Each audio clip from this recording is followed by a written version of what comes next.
Up, and just so you know, I'm trying to keep up too with what's happening because there is a chaotic nature to what's happening. But Elon Musk, an unelected billionaire, has been given a role that is maybe only second to the president, and I'm not really sure it's always second to the president, in being able to essentially fire federal employees, cut programs, steal money to try to help fund that tax break. And a lot of this is not legal. There are well over 100 lawsuits right now trying to stop that from happening in different aspects of it. But there's a lot going on. And I can tell you it's very chaotic again because Elon Musk has no experience in federal government. Most of the people he's brought on board are a bunch of from 19 to early 20s somethings who've got no experience in federal government, and yet they're acting like they're a hedge fund chop shop and firing people and cutting programs to get this money for the tax bill. And one of my biggest concerns is that Elon Musk is not playing by the rules that everyone else has to play by. So as a member of Congress, I can't have a federal contract because I could obviously sway it, right? It's wrong, it's improper. If you're a federal employee, you cannot have a federal contract in something that's related to what you do because clearly you could sway it. Elon Musk has had over $20 billion in federal contracts. Right now he's got at least $3 billion plus some undisclosed ones with Starlink. And most recently, they actually look like they're pulling a contract from Verizon that was approved and moving it to Starlink, and this guy has there's no repercussions for that. So we've introduced a bill called the Eliminate Looting of Our Nation by Mitigating Unethical State Kleptocracy, which, if you put all the letters together, it's called the Elon Musk Act. It's not because I was trying to have a lot of words, but it worked out. Because we really do want to address that, right? And there's other things too that we're going to still look at doing because we have to do more to stop that process. But that's kind of not unrelated, but it is a bit of a separate issue from this tax bill that's moving forward. So let me just give you an idea of what happened with that vote last week, the budget vote. So it set up the process for the reconciliation bill that will cut $1.5 trillion as part of the $4.5 trillion for the tax bill. Some of it is going to be, I think, funny money. Tariffs, they're going to claim they're bringing in a whole bunch of money from tariffs that never will happen. So that's going to go on the debt. So you're going to pay for all these again. You're going to get reduced services. You're going to pay in the debt in the future. And you're going to wind up also doing things like having to pay at the local property tax level and state tax level more to make up for some of the services that are being cut by federal funds, and I'll explain that in a second. So let me start with the one that I think we've gotten record numbers of calls. So from everyone from the 2nd District, thank you. You're definitely being heard. We appreciate it. Keep it up, because every week I see the totals of who's contacted us about what, and every member of Congress does. So for those of you from the 3rd District, while Derek may not meet with you in person or talk to you, he does see the numbers. So, you know, those phone numbers I gave do call because it does matter. But this is probably the most egregious of that $1.5 trillion of cuts that they're going to move over, because Medicaid is something, sometimes people are like, what's Medicaid? It's a government program. It's health care and long-term care, largely. So I want to show this graph because for all of the misinformation, and I think it's really disinformation that's out there, people are saying that bill didn't mention Medicaid, so they're not cutting Medicaid.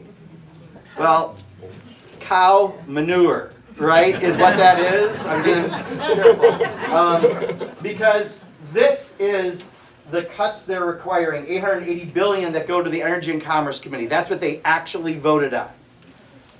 Said minimum of $880 billion. This is the jurisdiction of that committee. The dark blue is Medicaid, the light blue is Medicare, and every other thing under the jurisdiction that they have, healthcare and non-healthcare, is this little gray area. Now, I don't think it takes much more than maybe 4th grade math to see that that's bigger than that.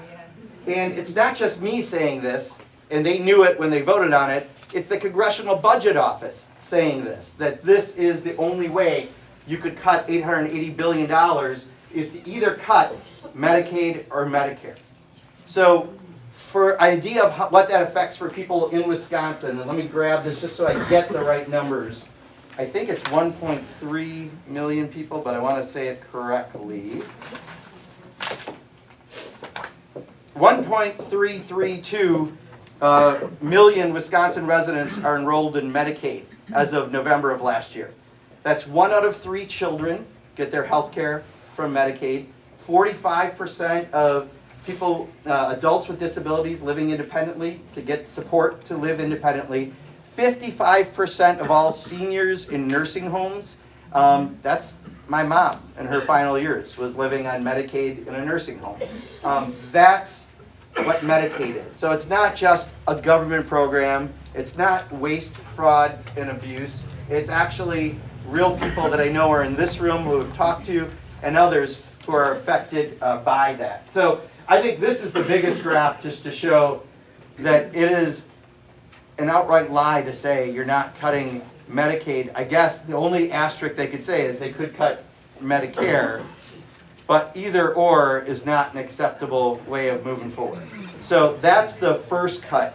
The second is the cut to agriculture. So that is down here, a $230 billion cut. SNAP is the largest chunk of that. Crop insurance and everything else is over here. Again, you can't cut rural broadband. You can't cut some of the other grants that go to farmers and other programs. So they're going to have to go to the Supplemental Nutrition Assistance Program, which is the SNAP program. That is the #1 program that keeps kids out of poverty in the country. It is equivalent to about $6.20 a day in food assistance. My freshman term in Congress, I lived on SNAP for a week because at that point we were facing potential cuts from John Boehner, and that's not a lot of money. I bought a bag of oranges, that was 15% of my budget. I had peanut butter, I had ramen noodles, and I had a bad attitude. That's what my office says anyway. But it was a tough week. If you cut that, you're really cutting at the core of something that is one of the best poverty-fighting programs we have in this country. Also, by the way, they're freezing federal funds, unrelated to the bill, but related to what's happening for farmers. The Trump administration has told you they have frozen no funds to farmers. That's officially what they've said. So my guest at the State of the Union this week was a farmer named Emmett Fisher. Emmett has a small family farm, he and his wife and kids. They have a CSA, and they help feed about 90 some, I think it's 96, but 90 to 100 families in their area with vegetables and dairy. He's had 2 monies frozen right now for some practices he's been doing that was a continuation funding, and a new grant he had just got, they've now frozen the money on it. As many people probably in this room know, farming is not especially lucrative for especially a small farmer. He's on Medicaid for health insurance for his family. So, that's his reality. Also, tariffs in the milk that he sells to people, the bottles he buys, the raw product comes to the United States, it goes to Canada. Canada is where they make those bottles, and they come back to the U.S. He's getting hit twice by tariffs, with the raw product going to Canada, and now the product coming back. And the email he got is that milk bottles are going to double in cost as he's trying to do this small farm. He came to a town hall that the Farmers Union had, and I went to up in Chippewa Falls. They invited the Democrats and Republicans from western Wisconsin, both in the House and also in the state legislature. No Republicans showed up to that town hall, so he saw that. But at the end of it, they announced that someone who a lot of the farmers worked with, who worked with one of the federal agencies out of Stevens Point, had found out that Elon Musk had canceled his job. He had lost his job, and he went home that night and took his life. So these are the real life consequences of what's happening, and we wanted to have someone from farming community explain that, so he was my guest at the State of the Union, but that's just that part of it. Next, and there's 4 areas in this, so the next one, the third, is public education. There's about a $330 billion cut. Well, you can see, it's largely child nutrition and student aid. But if you're going to cut things, you're probably going to have to cut Pell Grants. I was fortunate enough, I grew up in a lower middle class family and I had Pell Grants to go to college. You're going to have some of those cut. You're going to have likely IDEA funding or Title I funding for K to 12. Title I goes to a lot of areas where there's higher poverty, and that's throughout the state, including a lot of rural areas. Also, the IDEA funding is for special education. If you cut those, it has to be made up from somewhere. So either you have much bigger class sizes and fewer teachers, but probably more going on to the local property tax to pay for the losses. So now you're losing services, but you get to pay even more in local taxes so that Elon Musk and Donald Trump get this tax cut. So the last area, and I'll do it fairly quickly because I want to keep moving, and I apologize, but I think it's worth explaining all this, is they want to go after the subsidies for the Affordable Care Act. So they're going to take away health care from literally tens of millions of people, and someone's right there raising their hand, and that's one of the things that they're looking to do to fund this. So those are the four biggies. There are other things, trust me, there's a lot going on, but those are four of the biggest areas that they're looking to cut in order to fund that tax cut bill. And this is the worst I have seen in my 12 plus years in Congress. I think where people are going to be impacted. That's why we're getting record calls. We got our record day call. We got our record week of calls. So again, keep contacting it. It's worth it. But we're hearing from you and a lot of other people. And I will definitely say this was the biggest town hall we've had in Lafayette County, bar none. Probably by about maybe tenfold, probably.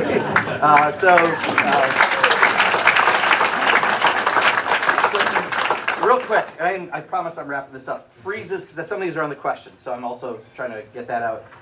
There's a lot of freezing in other funds in addition to farmers, things like university research, some of the NIH, National Institutes of Health money that goes to UW-Madison. Just understand what they don't understand or seem to care to understand. There are things that once the research is started, that on fetal tissue, for example, if even one day you're not there to do the work you have to do, you may have lost 2 years of prior work and all the funds that went to that. So just the erratic, stop the funding, start the funding, stop the funding, has much bigger consequences than what they're saying. Head Start saw their funding froze when, remember, they originally froze some lines, and then they said they rescinded it. They didn't actually rescind all the freezes. They rescinded a memo about it, because we want to make it as muddy as possible.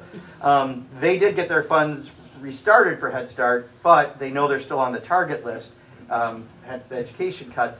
But also, it took about 10 days for some Head Starts to get that money. Head Start is like a pre-K education, and people had to take out loans in some cases in order to fund that. So a lot of agricultural farming funds, USAID, all the cuts. By the way, what they didn't tell you, when they talk about assistance that goes to other countries, it's less than 1% of the budget, but 99.9% of the food we send to other countries comes from places like right here in Wisconsin, and I've heard from farmers who've lost those contracts. And now, I think $500 million of food was sitting potentially for spoilage. The dairy innovation monies that was frozen just got reopened, but Organic Valley and others in Wisconsin where they had that funds frozen. Equip money is still frozen. REAP, and it depends because there's different pots where it comes. Some is frozen and some isn't, and it depends where you're lucky enough to get your funds, but it's, again, inconsistent and chaotic and more. I think the firings in the offices we're seeing in Wisconsin at the VA, by the way, when I went to the VA a few weeks back, their concerns were too, if you start firing a lot of the people, like all the probationary people with under 2 years, they're the ones that often take the calls to set up the appointments, so we're hearing people are calling and can't get appointments as easily. The other thing they're worried about, and we haven't seen yet, but it's part of Project 2025, where most of this has come out of, that's happening right now, is that they're going to look at people's disability statuses and potentially change that. So people who've served our country, who are on a disability status, could have that changed and their benefits could be reduced. So that's a concern. And then I think for real finally, tariffs. Look, I got a buck for anyone who could tell me exactly where we're at with tariffs, because it's a little confusing. You know, they kind of go on, they go off, and then this one and that one and here, and then we get reciprocal. What I can tell you, though, is our #1 trading partner for agriculture in Wisconsin is Canada. Our #2 is Mexico. Our #3 is China. The tariffs are on Canada. They're on Mexico. They're on China. So a lot of confusion for farmers where that's going. The main exports: dairy, eggs, honey, fruit, vegetable, nuts. So we have a lot of areas that are going to be impacted by that. And that's all I'm going to start out with, okay? I think I gave you a lot that's there, but there's a lot going on. We're in session this week. There could be a shutdown. March 14th is when we have to fund the government. I do believe that that's will likely get funded, but I never should say that, because these days betting on anything there is a little hard. But the Freedom Caucus, some of the most conservative folks that generally vote against it, have said they're going to support it. But there's a little more to the story. When you do a full year CR, which means we'll be funded through September 30th, it does take away congressional directives, because we're the people who do appropriations, right? Not the president. It's Congress that has that authority. Although a lot of my fellow members of Congress don't realize that Article 1 of the Constitution gave us that authority.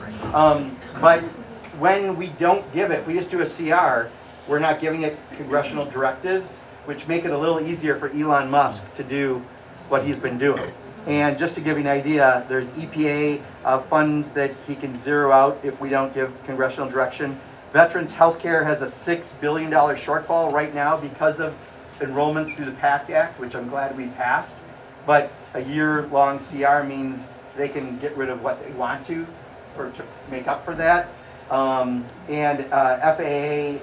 they can actually now officially cancel the contract with Verizon and then redirect that money to Starlink. So there may be a lot more to why we won't have a shutdown. The good news is, I guess, we won't have a shutdown. The bad news is there's a lot more behind why they're doing what they're doing. So, all right, let me start taking the groups, if it's all right. And then when I read the question, if you want something else on that, let's have a conversation. There's some more questions back there. If someone from my office can grab any questions and kind of group them, if you could, please. Thank you.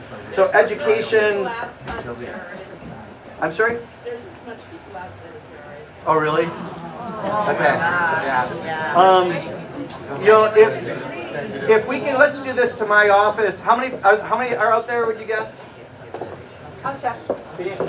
We will, after this is done, because this will be kept to an hour, just because we want to be courteous of everyone's time. I'll try to get out and we can talk to folks out there. All right, so we'll do that. But education. So. If someone outside wants to take my seat, yeah. I will be happy to stand. Okay. Well, we aren't at capacity here, so that's okay. I'll make sure. In fact, you know what we'll do maybe we'll try to let them in when we're done here, if they still want to wait an hour. Otherwise, we'll fix that.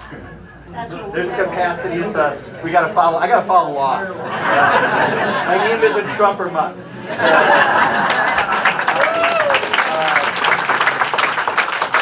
So the first batch of questions is about education.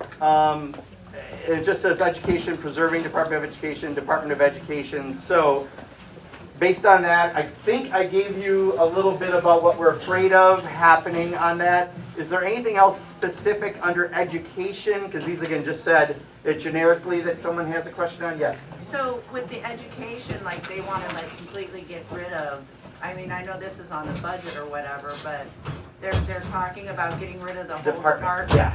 Doesn't that take Congress to do that when it's congressionally a department that was set up? Yeah. So the question is, do they want to get rid of the entire Department of Education, right? That is part of Project 2025.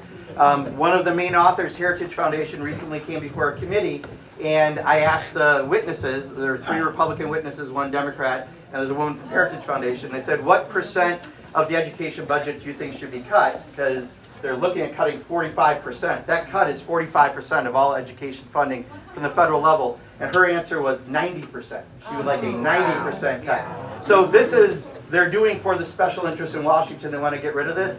but they can't completely get rid of it. They can gut it, they can get it to the point that it's on life support, but it would take Congress to completely get rid of it, but it doesn't matter. Once it's on life support, it's failing, right? It's not delivering in the way we need to. Right, and you had said that when that goes, then it becomes more on the community, so. Well, that's on the federal funding. So Yeah. the two biggest funds, I think, probably that are going to schools, or at least two of the biggest, and I see Sandy Pope was here somewhere. She gave up her seat, I think.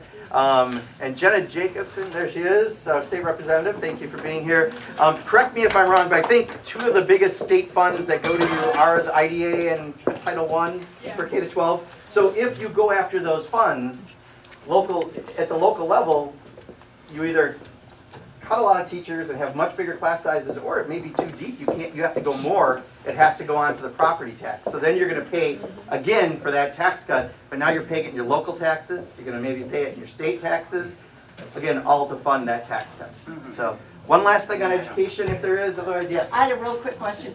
He's talking about starting vouchers for the whole United States. Yeah. And the one concern I have is there's no melting pot left in the United States. That's why we're so fractured. Public schools are the last melting pot. The news isn't a melting pot. The religion, the culture, nothing is a melting pot but schools. And when that's gone, how are we going to be cohesive in this country? So the question is about Donald Trump wants to expand the voucher program, and even that gets a little confusing because there's public school vouchers and private school vouchers. Wisconsin was ground zero for this experiment, and don't forget, when they started them in Wisconsin, I don't think Sandy or I were even in the legislature at the time. Money went to schools where someone who ran a school said he could read a book by putting his hand on it. Or it went to buying Cadillacs instead of teachers and resources for students. And the performance levels have not in any way exceeded, in fact, in many ways haven't exceeded in other states that have done this. So definitely going to try to fight it where we can. This is part of, again, with funding, if they take away that much funding, you take away even more to private schools, you're going to have those negative impacts. If it's all right, just to keep going on subjects. So this one, there's a few, and I sort of make sure I'm reading it all, and again, ask if I'm not getting to it, about federal job firings. Can we do anything to restore vital jobs, protecting LGBTQ plus community members, and then dairy industry protections? I have a transgender son. What are you doing to combat? Okay, that one, let me move. That's more in this category. This was supposed to be jobs. Nope, this is a mixture. Okay, so I'm going to put that in the mixture. So let me just do federal firings real quick, because I think it was just one. Sorry about that. This is part of where the lawsuits are right now, and there's a lot of lawsuits out there. In some cases they have the ability, in some cases they don't. USAID, it was incredibly chaotic, and my little brother from Big Brothers Big Sisters in Madison, we were matched when he was 8. He's now in his 40s, and he met his wife at the La Follette School at UW-Madison, and he was one of those people after 7 years lost his job. He was helping do electrification in Africa for medical clinics, but supposedly that's a wasteful spending, so that all ended. But I think the lawsuits, what I tell people is the two best things that we have to stop, because elections have consequences, and we don't have the majority, is it's litigation and communication. Supporting the groups that are doing the litigation right now is how you stop things and slow things down. So find the ones that you're interested in. There are websites that are litigation trackers that you can find out. So if there's something that's particularly important to you, you can look at that. And then communication, what we're doing today. People who are holding up their phones to share this, people who can kind of share some of this information. It's really important. I mean, this graph, to me, speaks more than just about anything, right? When they tell you they did not vote to cut Medicaid. Medicaid's not in the bill. Cow manure, right? It's right here. There's no way, and that's the Congressional Budget Office. It's not me. It's the people that actually the Republicans are in charge of, through the Congressional Budget Office, have said that. So, all right, I'm gonna speed through some of these. So let's see, that's a done question. Let me just take the pile here, and this is, okay, this one definitely is all Social Security. So thank you. Let me tell my pitch, and then I'll go through this real quick, all right? Social Security right now isn't directly a part of what they're doing, not directly, right? But we know, again, Project 2025 didn't directly talk about it, because they know this is like the third rail, right? You do this, this is our money. We have paid in out of our paychecks all our lives for Medicare and Social Security, and they better not steal our damn money, right? That's the bottom line. But did you notice in that 140-minute speech the other night, he took a lot of real estate to talk about a bunch of stats on Social Security that, by the way, I may have to use the word bull manure on this one because it is really unbelievably false. So let me find the exact stat. Here we go. So just because they're listed as living does not mean they're getting any activity through Social Security, all right? Part of the weirdness of their account is that it doesn't always record death information because that's done at the local level, and states don't always share that information. So you might still have people on it, but they're not receiving funds. In fact, more than anything, as he read through each year all the way up to 150, all the way to 360 years old, it was passed as of September 2015, so going back almost a decade. No one gets a payment if you're over 115 years old, period, anyway. So all of that real estate in that speech, all of that heat that got expressed into the room was, right? So, but that tells me something. That tells me between that and Elon Musk getting access to our Social Security information and trying to get that access, that they're up to something. So this is one that is not immediately part of this. Doesn't mean it couldn't get added to the bill that they're going to do in April on reconciliation. But you wouldn't spend that much time in your national speech to the nation on Social Security if there was nothing you're going to do about it. And certainly spewing lies like he spewed about all those people, and it's completely not true. We have, I think, 2 Inspector General reports that have said that's completely not true, what he's saying. So he said it anyway. Now, I know for many people that won't surprise you that he lied anyway, but that tells me, I've been doing this for 30 years, local, state, and federal government, that he's up to something around Social Security.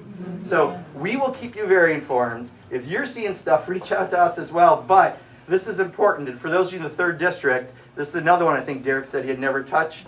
Derek said he'd never cut SNAP, by the way. And I think that was his 3rd vote last week to cut SNAP. He said he grew up on it. He'd never do it to others. So watch it really close and make sure you're reaching out to your reps. So let me just look at the rest of the questions real quick, and then I'll open it up to hands. But anything else with Social Security? The Veterans Admin, I think I talked about that. Social Security. Stop cuts to Medicaid, I explained that. And then Social Security. Okay, this is Medicaid. This is a little bit of a mix, but we did talk about that. Social Security and Medicare. All right. Some of this is just categories. I'm just making sure if there's a specific question.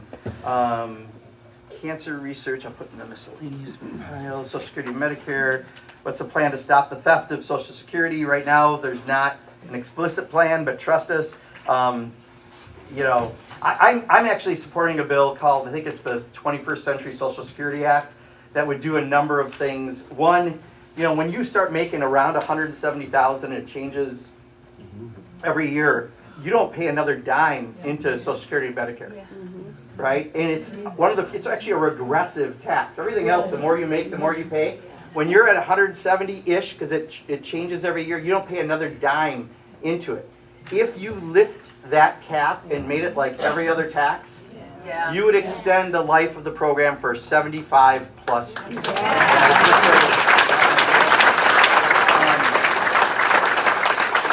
The bill I'm talking about, I think, has a little bit of a gap up to $400,000, which I think was foolish, but it was because something that Joe Biden had said at the time, that no one who made less than $400,000 would pay extra taxes. I think it should be fair across the board, but that bill would take care of that. It would also lift the cap of how much you could make and still keep your Social Security, because it has not been moved for many years, at like 21,000-ish, and I think it would have gone up to about 52,000-ish you could still make and get your Social Security.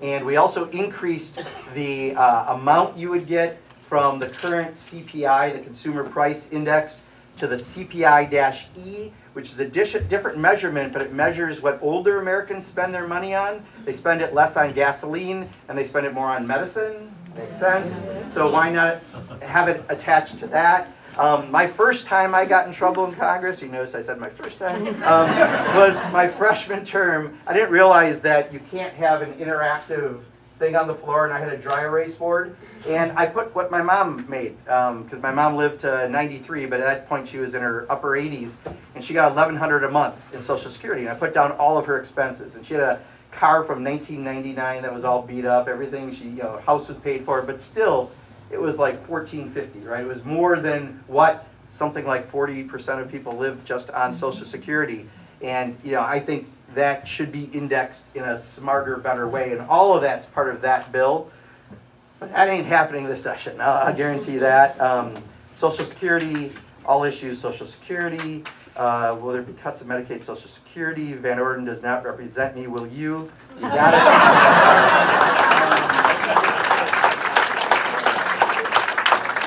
Fear of losing Social Security benefits, Medicare benefits. What also could happen to loss of funding for public education. We talked about that. Social Security, DEI, LGBTQ rights. I'm going to put that over here because we got a few on that. I'm going to get to it. Social Security, Medicaid, Department of Education. Donald Trump, parent mission to dismantle the U.S. Social Security safety. We just talked about Social Security, Medicare, Ukraine. We're going to talk about Ukraine in a little bit. I saw some questions on that. Social Security. I'm just trying to be thorough, right, for you guys. Social Security taxes Russia, and what could be done to protect Social Security, Medicare, and Medicaid. What's Congress doing to preserve good relations with international allies? We'll come back to that one in a second. Anything else on Social Security, just because if it wasn't for this past week, I think we need to give it more attention than ever. Yes? I used to think that I paid more into Social Security than I'm going to get back. Assuming a truck doesn't run over me tomorrow, it actually turned out to be not true. I had the thing from them telling me how much I paid in, and I'm looking at what I'm getting, and I'm assuming I'm going to live like my dad to 90, and it turned out to be less. So, meanwhile, my daughter is almost starving because it's a regressive tax, and she's paying 14% of a low-wage salary to Social Security. So we need to be aware that we're taking money from our grandchildren. No, this is one, trust me, there's a lot of Republicans have given saying that they would never do this. If it happens, we're going to be ready for the fight. We're going to get you ready. But I think they gave us a little preview in that speech that even though it's not right now part of the budget bill, it was not part of it. Now, what was part of it is this firing of all the federal employees. If you take away all the employees they want to get rid of out of Social Security, you're not going to get your services as easy. You could have delays in getting benefits. But on Social Security itself, we'll make you aware if something's moving, but I just want people to be ready for it. Yes? Beyond the money part of Social Security, I am also so fearful of what Elon Musk is doing with our information. Yeah. I recommend that people go into your Social Security account and print everything so you don't lose I've had a lot of what people the say that. reality was at this point in time. Yeah, a lot of people have said they're printing their information on Social Security now to make sure nothing changes on any data. I think that's a great idea, just to be safe. Yes? I have had a lot of problems even getting into Social Security, into my account, and my husband's. You go round and round in circles, and you can't get there. Yeah, someone posted today that the last couple days they've tried, they've had a hard time. I have not, so I don't know, but I think that's a good suggestion of trying to just get a snapshot of where you're at. But did you really want an unelected guy to have that much power to have information and access to all of this? And much of this can be used against competitors in businesses of his, right? So this is corruption, plain and simple. What's happening? But And he needs it to build his AI service that he wants to build using our information. So we're working on it, trust me. And there'll be much more. Let me take one last question on Social Security. How much money have they stolen from our Social Security accounts over the years? I don't think anything's been stolen that hasn't been paid back in. Oh, it has been paid back. I believe. know they took it for war. No. The bigger problem is just for them to be putting all that data out there and it's already been proven to be disinformation, to spend that much time on it, and to have him wanting to get access to our data, I wasn't born yesterday, right? I kind of know, I think that they're up to something. So let me just grab the next batch. Okay, yeah, Jeff, go ahead. I can't believe they're putting 18-year-olds and 19-year-olds and 20-year-olds looking at our Social Security. I know. And the one guy, his nickname is Big Balls. Like, what is this? Like, this is ridiculous, the level of people who have no federal government experience that are given this access and no accountability. And the one thing that happened positive when they talked about it, because the president barely talked about this stuff, right, that they're actually doing right now in that speech, is he made a mistake of saying Elon Musk was in charge of Doge, which earlier he said he couldn't, and he can't do that. So the lawsuit probably got a little stronger on that, and maybe that's something good. So I've got 4 on Ukraine, and there was some in there too. So let's just do that. I'm going to do it kind of short because this is right now what we should, not that this isn't important at all, obviously, but this, if we don't act in 30 to 45 days, for 10 years those tax cuts are in place. Like, we're going to be affected for a very long time. So let me just, Ukraine aid and support, Musk taking over responsibility of Congress, Ukraine stepping support for our ally,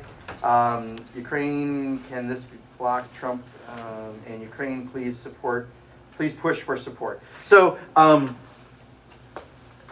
obviously, like, this is something I never thought that we would be doing, where a president would come in and completely rewrite history to the point of saying Ukraine started the war. The connection to Putin right now that he's doing, the embarrassing meeting that he purposely did in front of reporters to try to set up whatever he's trying to set up. I think he got pushback from Republican members of Congress, even though they won't say it publicly. For him to have did again what he did in his speech, where he kind of took a step back on this, I think he's realizing there's a little bit of pressure. I don't think at the end of the day it's going to change a lot of practice, but maybe it'll change some of the rhetoric. But he does have the ability right now, if Congress won't stand up to him, and by Congress I mean the congressional majority, because they're the one, we're in the minority, there's strong limitations to what we can do. He's trying to stop the funding, and there's a lot to that. So I don't have a lot directly to say other than, clearly I wore my blue shirt and yellow tie. We had many members trying to show our support for Ukraine at the State of the Union. I know there are Republicans who don't like what's happening either, and that's helpful, but it's only helpful if they say something out loud, because quietly is not helping us. But to be a vote in the UN with like Belarus and Russia and Israel joined us, and it was a very, very small group of rogue nations kind of that were voting, and it was a huge problem. Yes? So that Oval Office, if anybody had any doubt, the president and the vice president are Russian assets. Yeah, they are. The fact that the Department of Defense told Siska, our cyber security, to stand down on Russia. Yeah. We need to all take that serious. Yeah. So, and what can we do to help take that serious? I'll tell you, litigation, that one may not be as good. Communication, though. We just have to get the information out and share our positions, especially with the elected officials. And trust me, I've heard from just about everyone who's contacted Ron Johnson that it's probably like talking to the paneling, but still, the numbers, he still has to get the numbers, because when I get every week how many emails, how many phone calls, how many postcards, and by the way, postcards are the least effective if they're generic postcards, right, where it's just the signing and I know how much effort went into it. But those personalized emails, which really are the same as a personalized letter these days, or that phone call matters, because all offices keep track of that, and we get a rundown every week. So still do that communication. Yes, sir. So on Ukraine, if what I've been reading is true, when they became a sovereign nation, they held a third of the nuclear weapons in the world. Yeah. And in exchange for giving them up, the United States guaranteed their security. Doesn't that still stand? Trust me, there's so much these days that is the opposite of what everyone's operated up to this point who's been in the presidency. I hear you. I mean, and the fact that I think at the end of the day, I'm guessing Donald Trump is trying to broker giving up the land that Putin wants in Ukraine, and that'll be how you end the conflict. But what a signal to the allies, the people that we'll have. So I want to wrap this up because I've got 15 minutes and I've got these. Anyone got a burning thing on Ukraine? Like burning so hot that you can't take it? Like burning so much that you're going to speak out? Well, Office. Pardon? Comment going into that doorway. Did you get that from Trump's office?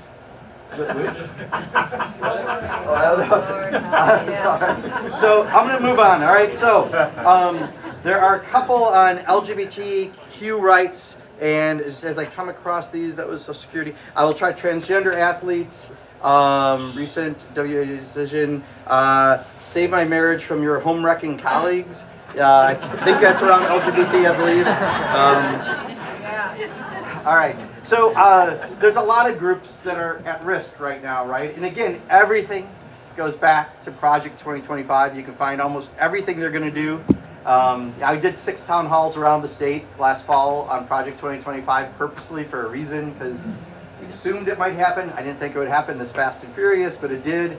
Right now, most of the attacks are on the transgender community, but it's not just there. It's going, don't mean just there.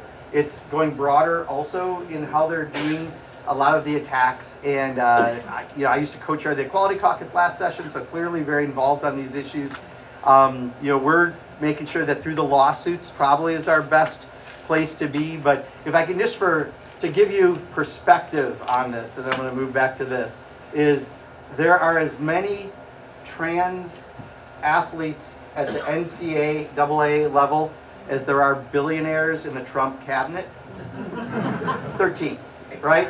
All of the rhetoric that they have, all the ads that they've run, all of the rest has been about that. And in Utah, the Republican governor, when their legislature passed a bill banning girls from playing in sports, he vetoed it. Republican governor vetoed it. And the reasons he stated were out of 75,000 kids in the K-12 schools in Utah that were playing in athletic sports, the official sports, 3 were trans and 1 was a trans girl.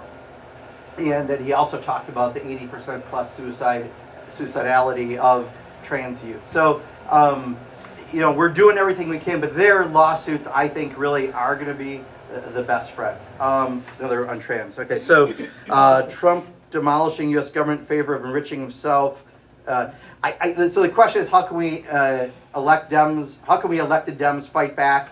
I mean, I think that's what we're all trying to do by doing these. I'm probably going to keep doing town halls, maybe even in other districts, because last night I was with Bernie Sanders.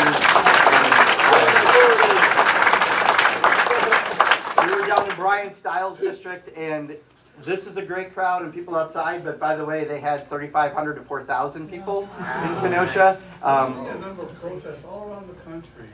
What is the Democratic Party doing to coalesce all these organizations? So a couple of things. The one thing that we've been missing that, if I understand, maybe happening on April 5th, but we didn't have remember the Women's March we had last time Trump was president? We had 20,000 people in Madison on a Saturday, and 200 cities across the country had that going. And the major groups that put that on haven't done that this time yet. So this week we had 3, I believe, in Madison, Tuesday, Friday, and Sunday. If 400 people or 600 people isn't 20,000 people across, and then 200 cities having that, we need that, right? That's broader than just electeds, but we do need that infrastructure. I believe April 5th is a day of action that Move On is trying to put together right now. Indivisible, well, what I'm doing right here, sir, this is what we're doing. I mean, into litigation and communication, this is where it's all of us, right? If you're counting on one elected official to do this, I'm sorry, you're going to be deeply disappointed. You're going to also need to help us support the groups doing litigation and help us on getting the communication on the disinformation. It's not misinformation, it's disinformation that they have out there. So I'm going to keep rolling through this, all right? And then if we have time, but I want to be fair to everybody, right? This is the most efficient way. I've been doing this for 12 years. You see the Trump signs when you drive around, they're still up. We need a message. We need a sign that we're all putting up. I love the idea about the public school. You uniting us? Yeah, this tax bill is the best we have to unite us right now, what they're doing. So when Donald Trump was president last time, his lowest favorability was during the tax fight. He was at 35%. They voted to do this, right? They voted to cut Medicaid, no matter how much they lie. So the push has to be, honestly, on town halls to make them accountable, because when they've had town halls, they've all gone awful. They need to hear from their constituents. So, the 3rd district, I feel bad for y'all, because you got a member who, thank you. But, that's why we have to push the town halls in order to get more members, Republican members. So if they're going to have a meeting with the business community, we should be outside trying to engage and have a town hall, a communication with those folks. Everyone, if we don't have a shutdown, which I don't think we're going to, we're supposed to be home as of Wednesday night, because there's a Democratic issues retreat, but all the Republicans are going home Wednesday night, and the entire next week we should be in district. So, we need to get friends, not in, unfortunately, my district or Gwen Moore's district, but maybe in the rest of the state, to be reaching out to their Republican members of Congress to do more. So I'm going to keep going, because I can't also do anything political, by the way, because this is an official town hall. No vote for, no, I got to be, please. Pardon? I was the one that asked the question about transgender tax. Yeah. I'm a former cross-country track and field coach from Pecatonica, Argonne. Okay. This is the release from Stephanie Housen. No longer allowing athletes assigned male at birth to compete in girls' athletic competition. This follows The WIA? that also follows what Trump. Yeah. Now, Martina Navratilova, you know who she is? Yeah, I'll tell you got to do it in 10 seconds, sir. All right, she's gay. This is what she said. You got 10 seconds. I support trans 8, people, but not male 7, bodies in women's sex-based 6, sports. 5. Gotcha. You So I'm disagree with bringing me. this forward. Understood. Thank you. All right, next. The Ides of Trump postcard sent to Trump. Oh, this is, okay. Someone talked to me about this earlier. Why did some Dems vote to censor Al Green? I don't know. I didn't do it. And what are Dems doing to stop the madness? I think we're just talking about that. Are the police accompanying Musk cronies legit? I don't know. I've seen the security. I don't have an answer to that question. I'm sorry. We need to find that out. Pardon? We need to find that out. We will. We'll Who try are to find coming out. with them. Yeah, we will try to find out. Yeah, because they're saying they're marshals, but they're not dressed like marshals. I'm guessing it is federally funded, That is a right, crime. through Yeah, what they're that's- doing with Doge, but we have no oversight of Doge whatsoever. I had a Republican member from Wisconsin, after a bad town hall I walked with, and he said, we're not getting any information. Now, he's also not standing up and saying that, but that's the reality. There's a lot of pressure on grassroots volunteers, officials. This is more on the political side. Republican agenda, stopping Musk. I think we've been hopefully talking about that. The danger of moving toward autocracy, and to realize that it's occurring. I completely agree. I mean, this is the biggest transfer, right, to that. Guardrails for the Supreme Court. Why Steve Bannon wants to diminish the value of the dollar. Don't know on that part, but on the Supreme Court, I think one of the things we do have to do is have some ethics for the Supreme Court nationally. They don't. And there's a few measures out there to do that. One thing to add to that. No, I'm going to go through this, Jeff. Okay, please, let me just finish. I want to be courteous for everyone's time. What can we do with the Supreme Court if they don't follow through? Yeah. That's what I'm trying to say. It's a lot harder, so let's go to the next one here. Executive orders, what kind of power does Trump actually have? Good question. Executive orders generally are temporary in nature. That's why you have to go to Congress to make it permanent into law. But he's pushing the limits on this legally in many ways. That's why the lawsuits really, really matter. And constitutionally. And constitutionally, yeah. But it's still legally, right? That's why he can be. That's why there's the lawsuit. So support the lawsuits. I forget the name of the tracker, but there are trackers. Just put Trump litigation tracker, and they'll show you everything that's out there. Clash between Republican members and Trump. I don't see the clash between Republican members and Trump, at least verbally. The only people that stood up were Zelensky. But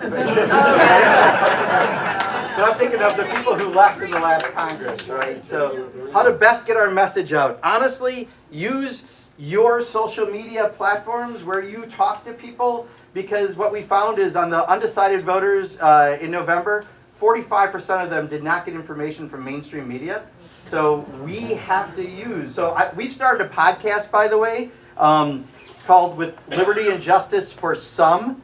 And we are doing deep dives into issues. So we did a deep dive into Medicaid, Medicare Advantage. We're doing one coming up on Social Security. We did one on the reconciliation bill. We're doing one on we did one on Citizens United that's out there.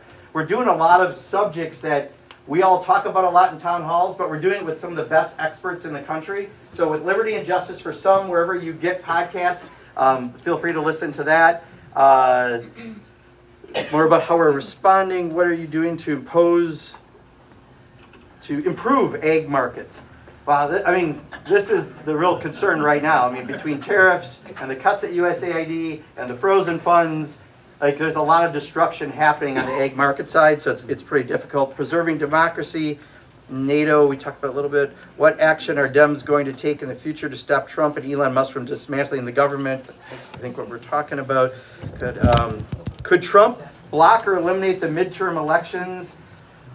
I don't think so. I'll be honest. I really don't think it could go that far, but we are all going to remain in contact, right? To be ready and vigilant to fight back. That's why you're here on a Saturday morning, so we'll be ready. The word think is not a real positive thing. The what, I'm sorry? The word think is not a real positive I know, but I can't give you a better answer. I wish I could on it, right? I mean...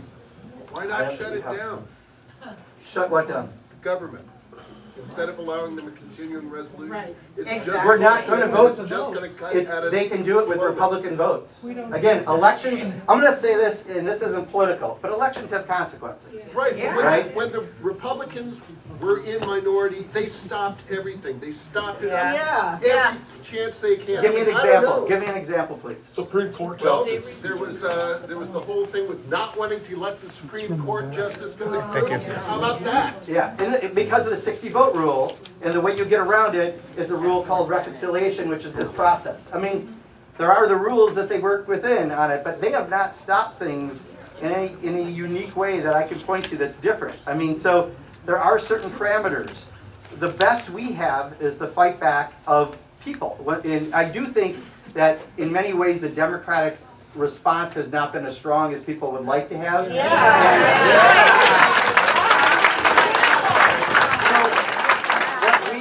To do is figure out, they gave us now the vote, right? We didn't have that up to this point. This now is something we can talk about and get everyone organized around, but also it's doing this in other districts on town halls, because it's the 6 votes by Republicans in the House. They only need to lose 3 votes and they can't pass things. And it doesn't have to be 3 votes from Wisconsin, 3 votes across the country. But, you know, Derek Van Orden, for those of you from the 3rd District, if he's not listening to you, you know, you hire us, you also fire us, right? And that's what we have to do with some of these folks. So, they need to okay. use the vehicle that's in front of them. Okay. I'm just gonna. Citizens. We're all Yep. citizens. Pick your tribe, join the party. How many people here are a member of the DNC? Okay, we can't do that right now, okay? Because that's political, all right? I can't do that. This is an official town hall. I hear you. Outside, you guys could talk about joining things. But I'm sorry? The Veterans Affairs? Yep. When they're talking about cutting thousands and thousands. Yeah, I did. You might have missed it, sir. I did talk about it a little bit. Yeah. So I'll give you a 20-second recap, all right? The 2 things that I'm hearing the most from the VA they're worried about, all the firings they did right now are making it hard to do the services for veterans that they're currently doing, and they're also worried they're going to go after people's disability statuses, and that I haven't seen start yet, but that was part of Project 2025, so I expect that it could be coming, all right? Okay, real quick, just going to make sure, I know this is tough because a lot of people here, are labor unions safe? I don't know, they just disbanded the TSA union, which I don't think is legal, that Donald Trump did, right? So it's another area where they're fighting us. National Animal Health Lab, I don't know, it's a lot of words. Federal tax policy, I think we talked federal tax policy, that's all of this, right? Okay, what are we doing? Democracy, collusion with Russia, good news any. Okay, you know what? I am good because a lot of these we've talked about. I'm going to end on this one because it is 1 hour, and maybe we can get folks outside in if they're still outside. There's no more outside. No? Okay.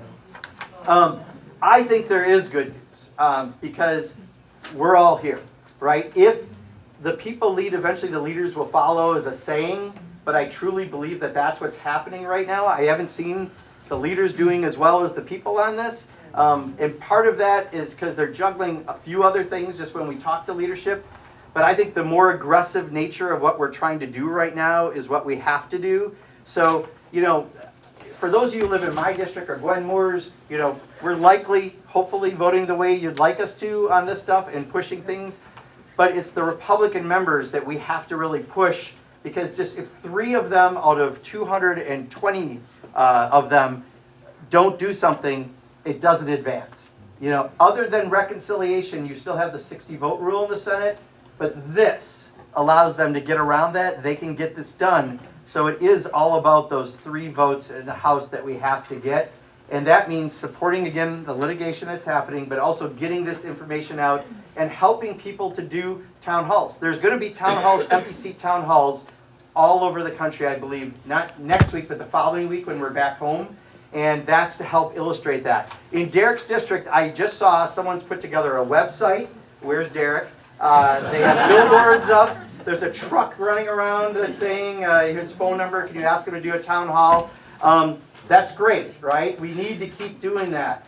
This one was at the border, right, of his district, so that people from the 3rd CD could come. But if I do anything in there, I've got to do it on the political side. That's slightly different, more complicated, but at least we're here doing this today. But we need more members. So I think Maxwell Frost of Florida is talking about doing this, and Alexandria Ocasio-Cortez is talking about this in New York. Bonnie Watson-Coleman is talking about this in New Jersey. We're getting this to go out more and more, so I think that's part of our goal, is to get into their faces. We were both invited, Derek and I, a week from, well, this coming Friday, on a Medicaid panel, and he just refused. After he said yes, he just now said he's not going. Again, they're avoiding people. So we just got to keep on these Republican elected officials and then share the information that they're not doing this. I don't know where Derek is this morning. Hopefully he'll be posting something. But, you know, that's the kind of push we got to do, and we're going to be more aggressive on it. So, besides being afraid of being primaried, are they afraid for their physical safety? And yeah, so that is one thing that we had heard on the Senate side, and I'll try to do as quick, if is really no one outside, can you just do a quick check? Because I don't mind staying an extra 10, 15 minutes if you guys are willing to, okay? And we can have more open. Okay, so when they were voting on some of the cabinet secretaries, some of these people clearly were not qualified. And what we had heard from one senator was that there were at least 4 Republicans who not just they had their lives threatened, but their family members had their lives threatened. And some of them couldn't afford personal security, and they gave up, essentially, right? But, you know, the best we have is the vote. If you're a member of the House, you're up every 2 years, right? So the Senate, it may be, sometimes they do things right, often they don't. Especially, you know, this is their one way to get around the rules they have. But I think if we just kind of put the pressure on the 6 Republicans in Wisconsin, and, you know, wherever else that people are getting around, we need to do that. So I'm going to do fast rounds, okay, real quick while we're doing this. Yes? I just want to say thank you for everything you're doing. Sure.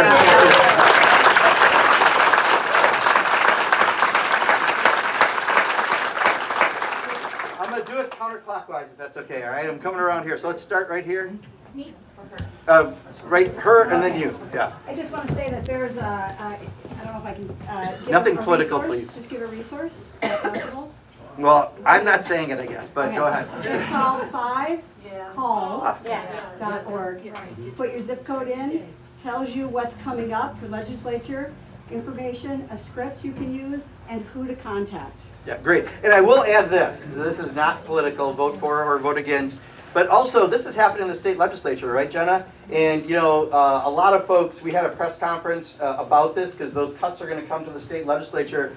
And I think 30 or 40 Democratic state legislators from the Assembly and the Senate showed up to show their support. And I know they're organizing and they're doing things as well. So we can also help there, because there are Republican members of the Assembly and Senate, including the person who represents this district, that needs to hear from us. Yeah. Okay? Yeah. So, all right, yes? Super quick, I just want to share a list of trainings that was shared with me. We're going to do 30 colleagues. seconds, okay? Yep. So if you could do that. So please. these are no longer allowed There are electronic trainings, workplace violence training for employees and supervisors, records management, ethics orientation, training on performance and awards. Most importantly, USDA whistleblower rights is no longer allowed. Scientific integrity policy training is no longer there. So what she's referring to, just so you know, there's a New York Times article in the last 24 hours, I believe, maybe 48 hours, about terms that you can't use anymore from different memos, and it's on websites, but there's a little bit different status of them, but read it, it's pretty chilling, okay? I'm going to keep moving though. That are no longer offered but for scientists. yeah, but that article though Yes. also is really important. Okay, right here, real quick. I'm really worried that my daughter's going to lose her Medicaid because then she's going to lose her housing and her care staff and her transportation and everything. I have no idea what's going to happen, but also I believe in Wisconsin, all of those care staff and everybody else, Medicaid gives like $11 billion to people, so they're all going to lose their jobs too. Yeah. No, and that's part of the problem. When they're cutting the positions, and they are doing it in Social Security, they're doing it in the VA, you're going to get less service. I mean, don't forget, some of these folks want to privatize everything, and guess who makes money then? People like Elon Musk, right? So what their goal is to have the service not turn out. So, ma'am, we're going to do everything can to protect Medicaid, and we're going to work with all of you as you're helping to get that information out. So you are wonderful. Thank you so much. And your staff, when I call every day, is so polite. Thank you very much. One thing that it worries me is the town halls are wonderful, but most of us here are the same like mind, and it's getting that message out to those other I districts. don't believe that our communication that you've been emphasizing is factual enough where it's just fact, Elon Musk, boom, boom, boom, and it's just checkpoints. You know, like with Medicare, put that on news, put that on Fox News or Fox, on different stations, because you're kind of preaching to the choir here. Yeah, no, and that's part of why we are. In fact, we're starting to do more things like Fox, and we're getting things out in other. I'll tell you, it is social media is where the influencers and all this is where we get information. Now, many people do, and we've got to use those a whole lot more to get this out. So, all the way back, and then I'll do. Attack their disinformation wherever you see it. Yep. Their pretexts of fraud, waste, and abuse are all a sham. Yes. This thing on the board is what it's all about. Yes. There's the big steal. It's all a distraction. Yeah, the Republican ripoff. Republican ripoff. That's how we're referring to it. Yes, sir. Can I yield my 30 seconds to Inlo in case we don't get there? We're gonna get there. I'm going fast here. All right. All the way to the back with the sunglasses, please. Two questions, if I may. First, under the agriculture, do you know the status of CRP and PrEP payments, or as far as being frozen? I don't, because they're changing. Sometimes they're going to stay frozen, many of them, and some are starting to get unfrozen. But I don't know really day to day. Like we just found out about the dairy business innovation ones kind of being unfrozen. It's chaos. Sorry. Call your paper news reporters. I love stories. And second, very quickly, with regards to in this area, really big contemporary info, the wind turbines and local. Is there any, from your perspective, local control? Oh, but I'm going to pass on local issues, to be honest. My head is 112% over here, so thank you. Next, sir. Did wind turbines go? Yeah, I don't know offhand. Sorry, sir. I missed good. Yeah. Yes. I'm sorry. I presume that everybody in this room is an activist to some degree. I called your office 3 or 4 times and pressed me and every issue was addressed to us. My point is, you gotta call Ron Johnson. Every day. Call Ron Johnson, please. That was kind of my question. Okay. Whether it's worth it.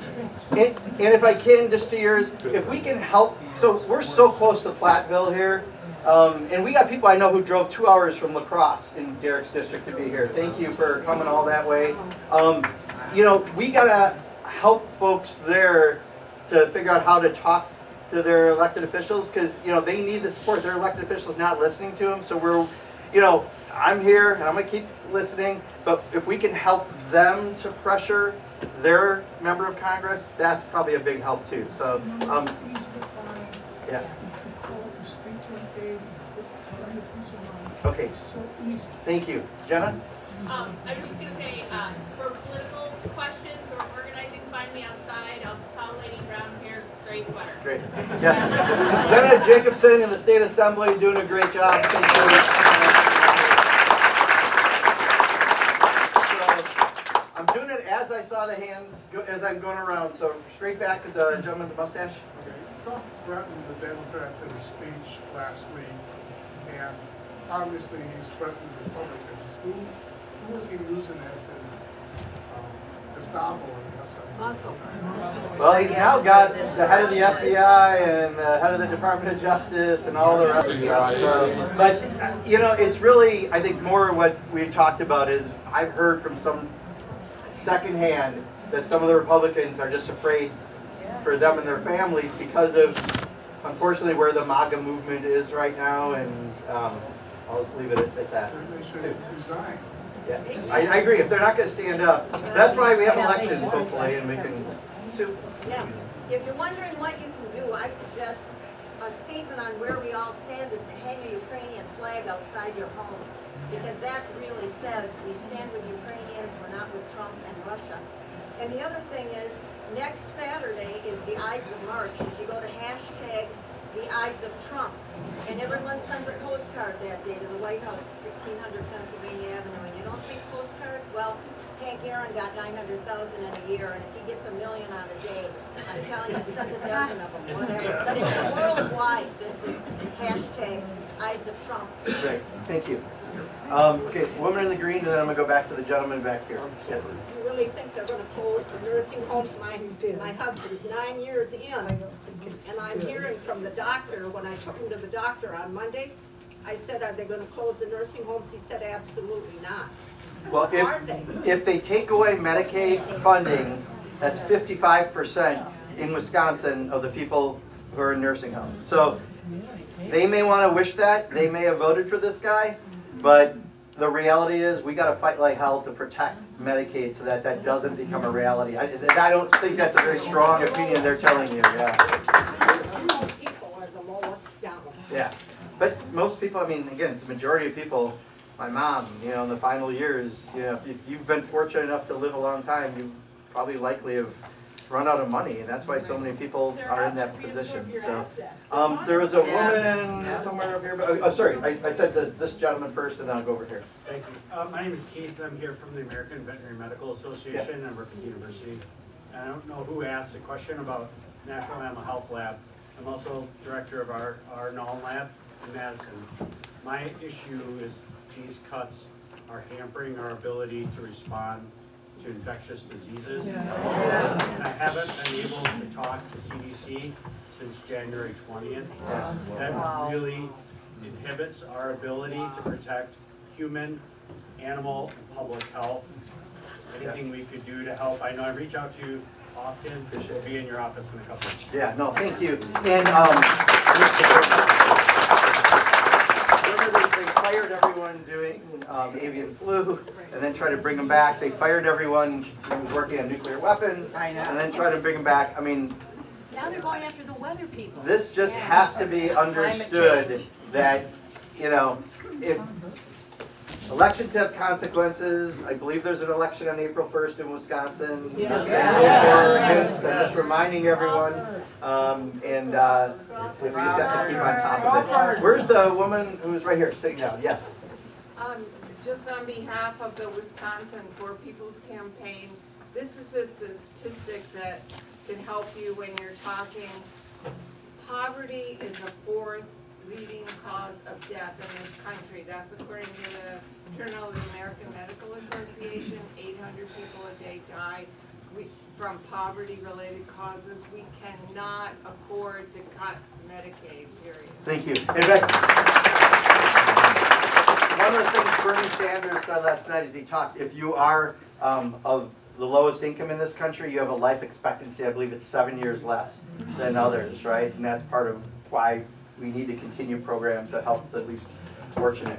So I saw your hand, and you were the one that they were trying to give some time to, so I'm going to make sure we're... I wish to thank Ray. I will not be as eloquent as all others. I believe I saw a selfie that Van Orton took, and I now know why he's able to identify a rat's ass.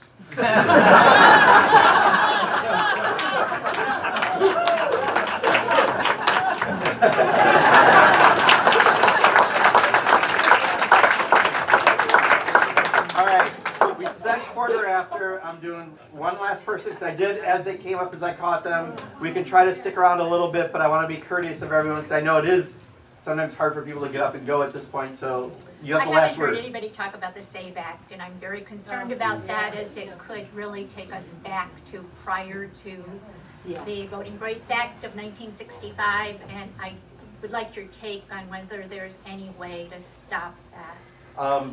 The Senate, because I think it'll pass the House. They're going to try to bring it up. They were supposed to, I think they postponed it a little bit because, again, this is their holy grail right now for everything. But the Senate there, that wouldn't be through reconciliation, so it needs 60 votes, so that's the best place to kill it. Okay? So I just want to say thank you. This is an amazing turnout on a Saturday morning. Appreciate you being here.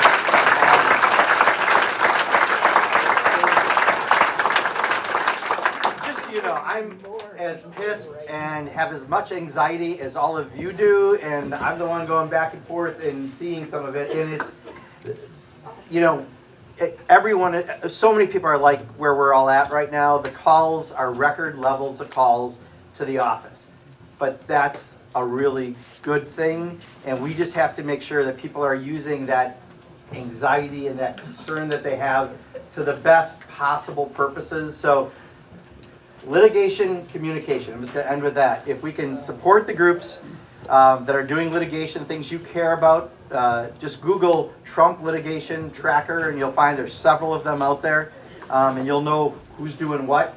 And then communication, just whatever you use to communicate with folks, Instagram, Facebook, TikTok, X, Blue Sky, whatever. There's so many platforms out there. Get the information out. This one especially, I mean, it is the biggest lie that they're not going to cut Medicaid. If they do what they said, what they voted on, they have to.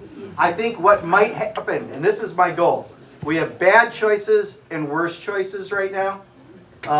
A bad choice would be if we put enough pressure on that they can't cut Medicaid, they're going to do their tax cut no matter what, that they're going to put it on the debt.